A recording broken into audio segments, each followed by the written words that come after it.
सा लड़कों के अंदर कि अरे मेरी पत्नी है तो पाँव की जूती मानते हैं भारत में पत्नियों को, ऐसी मानसिकता आज भी है। राधे राधे महाराज जी के प्रिय भक्तों, हमारे चैनल में आपका बहुत बहुत स्वागत है। तो आज की प्रश्नोत्तरी में लाइव देखिए, यह लड़की महाराज जी को अपनी दुख भरी कहानी सुना रही है। कह रही है, महाराज जी हमारे शादी को अभी कुछ ही टाइम हुआ है और हमारे पति बहुत ज़्यादा शराब पीते हैं। हमने बहुत समझाया लेकिन वो समझ नहीं रहे हैं और इसी करके हम अपने मायके में आ गए हैं। तो महाराज जी जैसे अपने भक्तों को प्यार से समझाते हैं, इस लड़की को कैसे समझा रहे हैं और लड़की अपनी दुख भरी कहानी महाराज जी को सुना रही है। तो इस वीडियो के माध्यम से देखेंगे। वीडियो बहुत इंटरेस्टिंग होने वाली है, तो वीडियो को एंड तक ज़रूर देखें। अगर महाराज जी की ऐसी ही वीडियो देखना पसंद करते हैं तो हमारे चैनल को सब्सक्राइब करें।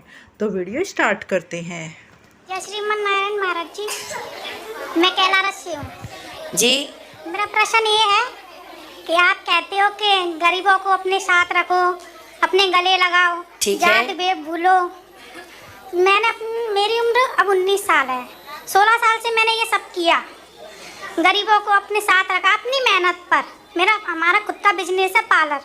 मैंने माँ से और पिताजी से कुछ पैसे नहीं लिए, अपनी मेहनत से गरीबों को दान दिया, एक भूखे को अपने साथ रखा। फिर भी गुरुजी मेरे साथ इतना दुख है, बहुत। क्या दुख है आपका? मेरी माँ ने शादी की, मुझे पति भी इतना, मतलब मैं आपको बता नहीं सकती, इतना शराबी है बहुत। मैंने बहुत समझाया उनको, मैंने अपना माना, कभी सासू माँ को सासू माँ नहीं माना, अपने माँ से बढ़कर माना, फिर भी कुछ नहीं मिला मेरे जीवन में। बहुत शराबी है, बहुत समझाया मैंने उन्हें। कहाँ है वो अभी?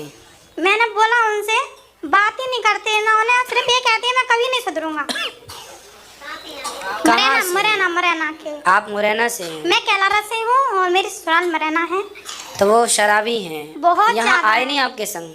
नहीं, मेरे साथ मतलब रहते ही नहीं है, ये कहते मुझे मतलब नहीं है। तो आपने शादी के पहले नहीं देखा था कि शराबी हैं? अरे क्या पता है महाराज जी, हमारे डैडी भी ऐसे ही हैं। माँ दुखी है, अब एक माँ घर में, माँ ही मतलब मेन है। भाई भी ऐसा है, बहुत कुछ देखा, सब कुछ देखा, उसके बावजूद भी ऐसा हुआ। बहुत समझाया मैंने अपने बल पर वो नहीं मानते, कोई मतलब ही नहीं है। आज 5 महीने हुए मेरी शादी को। अच्छा। 2 महीने सिर्फ ससुराल में रही हूँ, आज मायके में हूँ अब तक। फिर मैंने सोचा कि ये सब कुछ बेकार है, पर मैंने जब तक आपकी भागवत सुनी, जैसे मुझे ये समझ में आया कि मैंने अब सब कुछ भगवान के शरण में ले लिया, कब करेंगे वही अच्छा करेंगे। खुश रहिए, भगवान अच्छा करेंगे, विश्वास आपको हो गया। पर मैं आप लोगों से देखो, हमेशा कथा में निवेदन करता हूँ कि शादी विवाह के पहले बहुत छानबीन करने की ज़रूरत होती है। मैंने कथा में कई बार कहा है माँ बाप को कि लड़की का विवाह करने के पहले पूरा 10-20 दिन महीने भर सर्च करो कि लड़का कैसा है, कैरेक्टर कैसा है, चरित्र कैसा है, शराबी है कि नहीं, मांस किसके संग उठता है। मैं सारी बातें बोलता हूँ बेटा। गवर्नमेंट जॉब है, ऐसा नहीं है। मैंने उसको बोला आपने किया क्या है? पापा जी की गवर्नमेंट जॉब है, पापा जी एक्सपायर हो गए, आगे पढ़ो, कुछ करो। हम कितनी उम्र है आपके पति की? कुछ नहीं है, 22 ईयर्स है। 22 साल के हैं? 22 साल के। अब सुनो, 22 साल के आपके पति हैं और आप 19 साल के हैं। हाँ। तो आप अभी मायके में हैं? हाँ, अभी मायके में हूँ। अब आप मायके में ना रहिएगा, अब आप जो हम कह रहे हैं सुनिएगा, वो कीजिएगा, अच्छा हो जाएगा।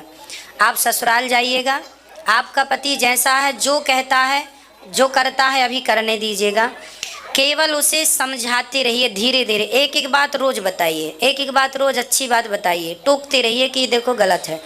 जब रोज हथौड़ी मारेंगे पत्थर में, रोज मारेंगे, तो देखो एक दिन पत्थर भी टूटता है। कितने शराबी ऐसे हैं जो सत्संग के बल पर सुधर गए हैं। यदि अंधकार मिटेगा तो सिर्फ प्रकाश से ही मिटेगा। शराबी सुधरेंगे तो केवल सत्संग से ही सुधरेंगे। आप सत्संग उनको दो, यदि बढ़ती जाएगी और आपकी सेहत के लिए, आपके भविष्य के लिए बहुत हानिकारक डिसीजन हो जाएगा। मुझे टाइम ही नहीं देते हैं, ना कोई मतलब। कोई बात नहीं, शुरुआत है, शादी के शुरू में ऐसा ही होता है, जहाँ एटीट्यूड होता है ना जरा सा लड़कों के अंदर कि अरे मेरी पत्नी है तो पाँव की जूती मानते हैं भारत में पत्नियों को, ऐसी मानसिकता आज भी है। वो पत्नियों को पाँव की जूती मानते हैं क्योंकि उनके माँ बाप ने उनको संस्कार दिए नहीं कि पत्नी पाँव की जूती नहीं, माथे की पगड़ी होती है। इसलिए कल आपको रोना ना पड़े, आप अपने बच्चों को उचित संस्कार अभी से दीजिए और आप अपने पति को अब संभालिए। आप पत्नी हैं, वही पारक्षण धातु से पति बनता है, पारक्षण धातु से पत्नी बनती है। पत्नी वही जो अपने पति को कुमार्ग से निकालकर सच्चे मार्ग में लगा दे, वही सच्ची पत्नी होती है। आपका पति बिगड़ा है, मुझे विश्वास है कि आपका पति एक दिन बहुत अच्छा हो जाएगा और आप दोनों एक दिन साथ में वृंदावन आएंगे बिहारी जी के चरणों में, ऐसा मेरा विश्वास है। आशीर्वाद भी है। खुश रहिए, ठीक है। पर आपको मायके नहीं ससुराल रहना है। जो कहे कहने दो, जो करे करने दो, चुप रहो। बस एक बात अच्छी से रोज बताओ और कथा आप सुनते रहो, धीरे धीरे उसके कान में शब्द जाते रहेंगे, सुधार हो जाए।